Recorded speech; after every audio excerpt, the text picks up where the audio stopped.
Baxma mənə elə, ürəyim yanır. Bu gediş məcburdu, taleyim belə. Ruhum bu sükutda boğulub qalır. Dərdimi tökmürəm mən daha dilə. Taleyin hökmüdür, yollar ayrılır. Səni qorumalı bu qaranlıqdan. Eşkimiz bu gecə yarı bölünür. Canım çıxır sanki bu ayrılıqdan.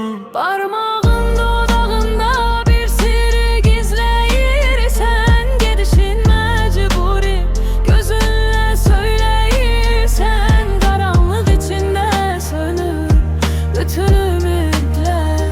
Sən məni bu sükutla məhv eyləyirsən. Sözlər boğazımda düyünçə olub.